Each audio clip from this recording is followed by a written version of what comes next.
Good morning. The retro tracksuit top is back. And the point of the retro tracksuit top is I want people to be able to look past the $3,000 suit, past the smoke and mirrors and the illusions and deceptions and the concepts that people create to establish themselves as an authority on subjects. I want to look like a castorari, is that what you call it? A castorari, I think they're called here in Bulgaria. But I want people to look past the bullshit and focus on what I have to say. If you want to focus on it, and if you don't, that's fine too. But basically, it doesn't bother me either way. The bodybuilding is going very well. The bodybuilding is going very well, and the difference with the bodybuilding that makes me well, I don't want to be too arrogant, but I seem to be the only one in the gym that's changing. Because in this gym, I've been in this gym a few months now, even though I had a few months a month missing here and there. But the same people, they just rock up and do the same bullshit exercises, and with no great intensity or no grace. They just go through the motions. It's sort of like people go through life. They're not thinking, they're just rocking up, going through the motions, going home, and next day same bullshit, or maybe the day after, or whatever it is, but just different day, same bullshit. And then they wonder why they're all depressed and they're all anxious, and basically they're all have to delude themselves with the bullshit. But the difference is, like, well, number one, I'm listening to my soul. I'm probably the oldest one in the gym, but the rest of them, as I say, just rock up and go through the motions. And I always say the body has to be hit hard. Now, it was very difficult for me to hit it hard before I got back on the hormone replacement therapy. But now that I'm on the hormone replacement therapy, I can tell you I'm hitting it hard. I did legs on Monday and it was so sore. It was so sore that the whole posterior chain was so sore that I can't train back until Monday. But that's what you want. That's what you want to be doing in the gym. You want to be doing damage. And then I'm listening to my soul. And even though I thought I knew, really, when it came to me, I sort of nearly thought I'd reached the culmination point. I knew everything that there was to be known in relation to bodybuilding and me, because after 25 years of trying every different diet and every different, well, I tried a vast number of supplements, and well, well, I was nearly down to chain. I did that much experimenting with the steroids, but now I'm listening to my soul, and I, I don't need very much steroids at all. Not that I ever needed much, but I actually need less than I ever thought I needed. But as long as you get a few other things right, like diet is huge. Like I've come to realize that this whole thing, like all these people who assert themselves as an authority on the subject based on their own parameters, like the likes of professional bodybuilders like Jay Cutler and Micah Hearn and all these people who assert themselves as an authority on the subject, but they very much use that authority to market different supplements and different ways of training and to establish a market and feed this market. But it's really like, it's sort of like, it's in like the medical profession. It's in their interest to keep you sick.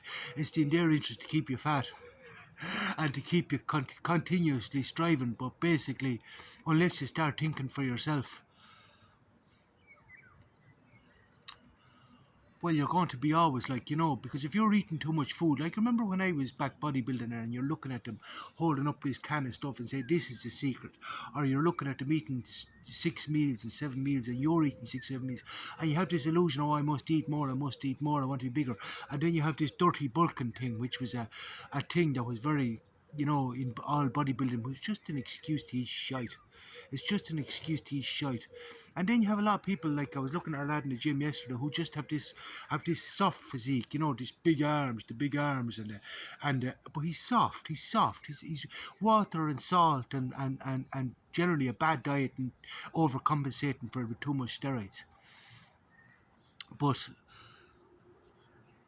yeah, it's the opposite way you want to be going. A lean body is more anabolic. Get lean, get lean, get lean, and then start manipulating your food, cycling your carbs, cycling your protein, cycle everything. Like I had no meat this week. I might have a little bit of meat today. Chicken legs. My soul has me eating chicken legs, for example. Like this is something like the whole bodybuilding authority on the subject would tell you, oh, lean chicken breast, lean chicken breast. No, chicken legs. They're higher in leucine. And my soul taught me this, that chicken legs are higher in leucine, so he has me eating chicken legs as opposed to chicken breasts. And they're way cheaper. He has me eating lentils, which is a superfood. He has me eating chickpeas, which is a superfood. And a lot more, uh, like not all out vegan, because I wanted to completely, like if I shit my pants with the first sign of pain coming back in my hands, I could go all vegan, which would solve the problem. But that's not in my interest. Like, I most certainly don't want to go vegan anyway. I've tried the vegetarian, but it's not my nature. It's not my nature. But there's no need to eat meat to excess. There's no need to eat meat to excess. A little bit of, be clever with your diet. A little bit of everything in moderation. So he has me eating chicken legs. Another thing he has me doing, he has me drinking a beer after training. Now, no matter where you look, you won't find anywhere that says that alcohol is training. Oh, no way, no way, no way. But the alcohol is perfect because it washes the free radicals out of the body. It washes the kidneys. I remember training a girl one time and she had excess protein in her kidneys. And I remember nearly getting a little bit embarrassed because, like, you know, I never really gave a shit, like, what I did in relation to myself. I never really minded making a guinea pig out of myself. But I wouldn't like to think I'd harm anyone else in any way, you know what I mean? Like, some people, like, you know, well, when they get here to you, oh, excess build-up in your kidneys, they nearly think they're going to die, and then they make this fucking big deal, you know, not that she did, but do you know what I mean? But the excess protein, like, and then when I said to my soul, why am I drinking beer?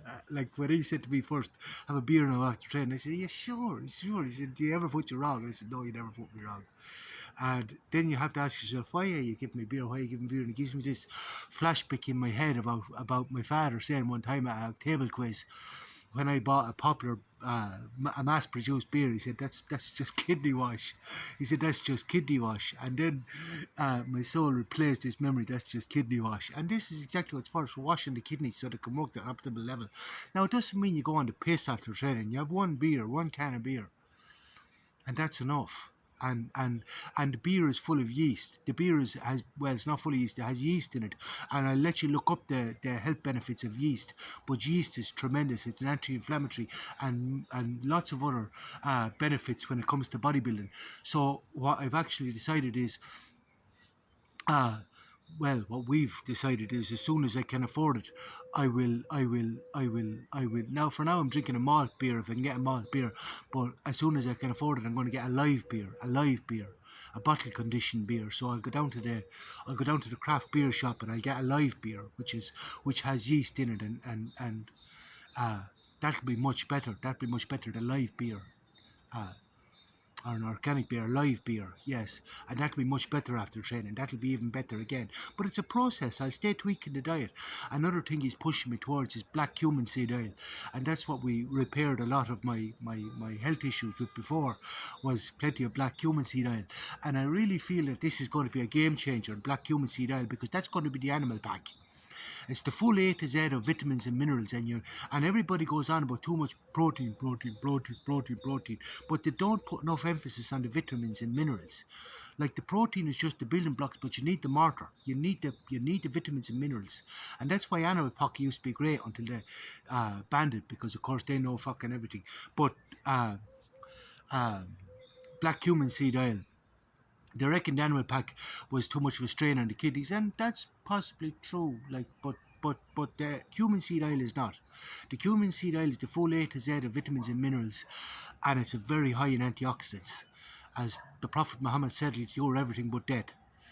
And that is going to be a game changer as soon as I can afford it. But I have to I have to manage my money, like, you know, because that's, you know, you have to think about every penny. You have to think about everything. When you think about everything I'm putting into my mouth, I think about everything I'm training. When I'm in the gym, the difference is I'm thinking about every muscle.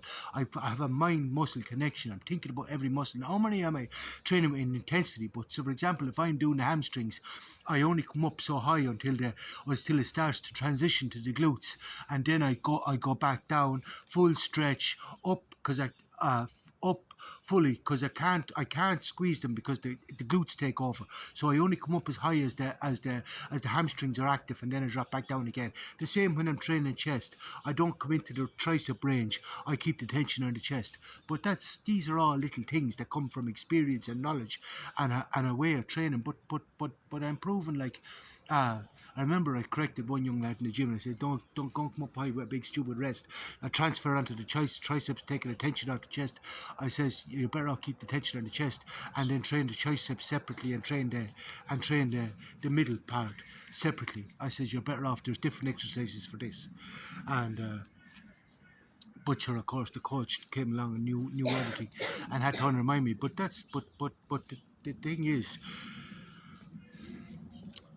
my soul also taught me physics. It taught me physics, and I remember saying to one fella, the electrical engineer, and I put to him my end of the physics, and he says, "Oh, don't know anything about that. I don't know anything about that." And then I went to bed at night and I said to my soul, "Are you making a contact with me?" And my soul said to me, "Are you going to listen to him over me?" And I said, "No, no."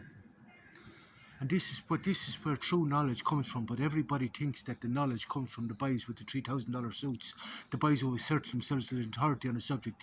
But this is what's inhibiting. Like, ignorance is the greatest oppressor of virtue. But I'm listening to my soul, and the thing is, I like, my philosophy is good. My philosophy is good.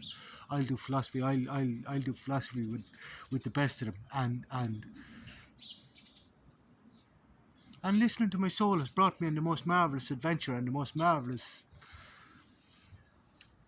adventures for the last 4 years, the most marvellous life, and it's been all been amazing. And now here I am running a hostel, back bodybuilding, back on the steroids, and going flat out. We're just getting going. We're just starting again. This is a rebirth, and life is fucking amazing. I may get off this. Goodbye.